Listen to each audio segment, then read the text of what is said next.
प्रिय विद्यार्थियों, कल हमने दुखवा में कासे कहूँ मोर सजनी कहानी की समीक्षा की थी। कहानी के तत्वों के आधार पर हमने उसका विश्लेषण किया। आज हम कुछ पंक्तियों की व्याख्या करेंगे। परीक्षा की दृष्टि से भी यह महत्वपूर्ण है। व्याख्या करते हैं तो उसमें हम संदर्भ, प्रसंग और व्याख्या करेंगे। तो संदर्भ में जैसा कि आप जानते हैं, आचार्य चतुर्सेन शास्त्री के द्वारा लिखी गई यह कहानी है। इस कहानी में प्रेम और त्याग का उच्च रूप जो है वह हमको दिखाई पड़ता है। चतुर्सेन शास्त्री की कहानियों में इतिहास में कल्पना का मिश्रण करके, भावनाओं को समाहित करके, घटनाओं को सुंदर कहानी में परिवर्तित किया जाता है।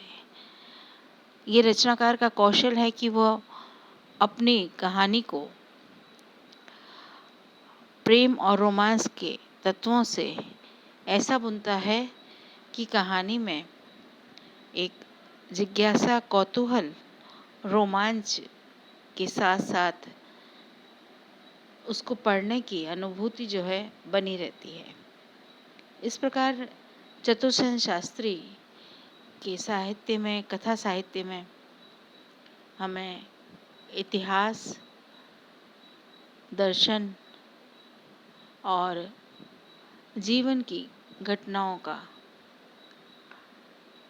सुंदर रूप दिखाई देता है। प्रसंग है, प्रस्तुत कहानी मुगल कालीन परिवेश की है। मुगल काल में बादशाह सल्तनत कई विवाह करते हैं। सलीमा उनकी नई दुल्हन है, लेकिन उसे किसी पर पुरुष के साथ वह देख लेते हैं। लेकिन सलीमा इस बात को नहीं जानती। वह बादशाह की नाराजगी का कारण पूछती है, तो बादशाह प्रत्युत्तर में उसे मर जाने की बात कहते हैं। इस स्थिति में सलीमा जो सोचती है, जो कहती है, उसे ही यहाँ पर नीचे पंक्तियों में कहा गया है। तब मैं बेगम क्या हुई, जीनत और बांदियां सुनेंगी तो क्या कहेंगी। इस बेइज्जती के बाद मुंह दिखाने लायक कहाँ रही। अब तो मरना ही ठीक है। अफसोस मैं किसी गरीब की औरत क्यों न हुई। धीरे धीरे स्त्रीत्व का तेज उसकी आत्मा में उदय हुआ। गर्व और दृढ़ प्रतिज्ञा के चिन्ह उसकी आंखों में छा गए। वह नागिन की तरह चपेट खाकर उठ खड़ी हुई। प्रस्तुत पंक्तियों में बादशाह का प्रत्युत्तर पाकर सलीमा कहती है कि जब बादशाह अपनी बेगम के साथ, जो उसकी समकक्ष है, हमसफर है, इस प्रकार का व्यवहार कर रहे हैं, तो मेरा बेगम होना व्यर्थ है। फिर मेरे बेगम होने के अधिकार का क्या लाभ। जीनत और बांदियां सुनेंगी तो क्या कहेंगी। वो कहती, मुझसे जो नीचे हैं, जो मेरी सेविकाएं हैं, जो अन्य रानियां हैं, वो जब मेरी बेइज्जती के बारे में सुनेंगी, मेरे अपमान के बारे में सुनेंगी, तो वह मुझे न जाने क्या क्या कहेंगी। और उनके सामने मेरी अपमान, मेरी स्थिति जो है वह कितनी विकट हो गई है, यह सोच करके सलीमा चिंतित हो जाती है, व्याकुल होती है, व्यथित होती है। इस बेइज्जती के बाद मुंह दिखाने लायक कहाँ रही। सलीमा की मनोदशा में क्रोध का आवेग बढ़ गया है। सलीमा कहती है कि जब बादशाह, मेरा पति, मुझे इतनी बेइज्जती करे, तो इसके बाद मेरा मुंह दिखाना अर्थात सबके सामने जाना कैसे संभव है। मैं कैसे समाज के सामने, अन्य रानियों के सामने जा सकती हूँ। वह मन ही मन क्रोध, आवेग और ग्लानि में वह डूबी हुई है, अब तो मरना ही ठीक है। और इस मनोदशा में उसको लगता है कि मेरे लिए जीवित रहने का कोई उपाय नहीं है, मेरे लिए अब मृत्यु ही शेष है। और इस दुख में, इस अवसाद में वह मरने के लिए तत्पर हो उठती है, मरने का निर्णय लेती है। अफसोस मैं किसी गरीब की औरत क्यों ना हुई, और अफसोस करती है कि मैं किसी गरीब की औरत क्यों ना हुई। गरीब की औरत जो अपने हमसफ़र के साथ, अपने साथी के साथ अपने मन की बात कह सके, उससे लड़ सके, प्रेम कर सके, उसके साथ बराबरी के हक से जी सके। तो सलीमा सोचती है कि अगर मैं किसी गरीब इंसान के साथ ब्याही होती तो निश्चित ही मैं अपने जीवन में सुख को प्राप्त करती, लेकिन बेगम बनकर के तो मैंने पराधीनता को ही प्राप्त किया है। बेगम का ओहदा तो मिला है मुझे, उच्च ओहदे को, हीरे जवाहरात, आभूषण, कीमती असबाब सब मुझे प्राप्त हुए हैं, लेकिन जो जीवन का सुख है वो मुझसे छूट गया है।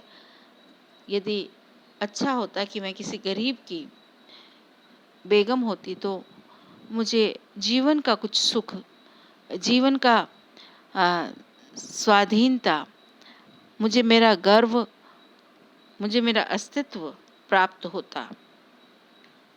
और इस प्रकार ऐसी सोच में वह डूब जाती है। धीरे धीरे स्त्रीत्व का तेज उसकी आत्मा में उदय हुआ।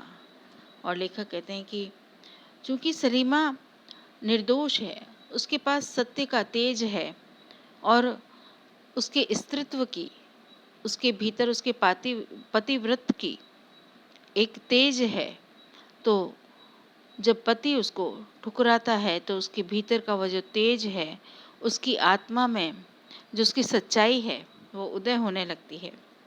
गर्व और दृढ़ प्रतिज्ञा के चिन्ह उसके नेत्रों में छा गए और उसने अपने मानस में जो निर्णय कर लिया, अपने स्वाभिमान को बचाने का, अपने इज्जत को बचाने का, अपने गर्व को बचाने का, एक स्त्री होने के नाते, एक इंसान होने के नाते वह जो अपमान उसे मिला उसको दूर करने के लिए, वह न्यौछावर होने के लिए, त्याग करने के लिए, बलिदान करने के लिए तत्पर हो जाती है और यही वह निर्णय लेने लगती है।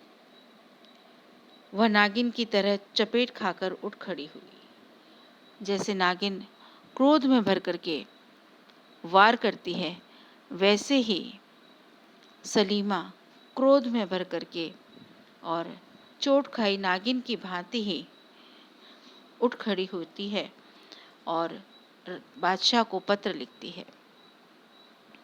तो इस प्रकार इस पंक्तियों में लेखक ने सलीमा की मनोदशा का वर्णन किया है। यह आप विशेष में लिखेंगे कि रचनाकार ने नायिका की मनोदशा का वर्णन किया है। सलीमा जो बादशाह की पत्नी है, लेकिन ठुकराए जाने पर उसका आत्मगौरव उसको प्राप्त करना है, वह उस चोट को, राजा द्वारा दिए गए अपमान को बर्दाश्त नहीं कर पाती है, उसी ओर उनका संकेत है। लेखक ने सलीमा के सत्य की ओर, उसके स्त्रीत्व के तेज की ओर भी संकेत किया है।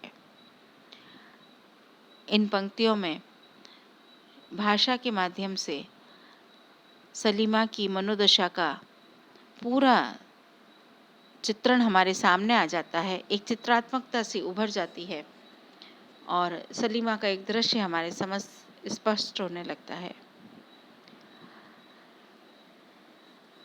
इन पंक्तियों में भाषा सहज, सरल और प्रवाहमयी है। तो इस प्रकार आप पंक्तियों की व्याख्या करेंगे, पहले संदर्भ, फिर प्रसंग, फिर व्याख्या और फिर विशेष। और इस प्रकार से आप अपनी व्याख्या को पूरा करेंगे।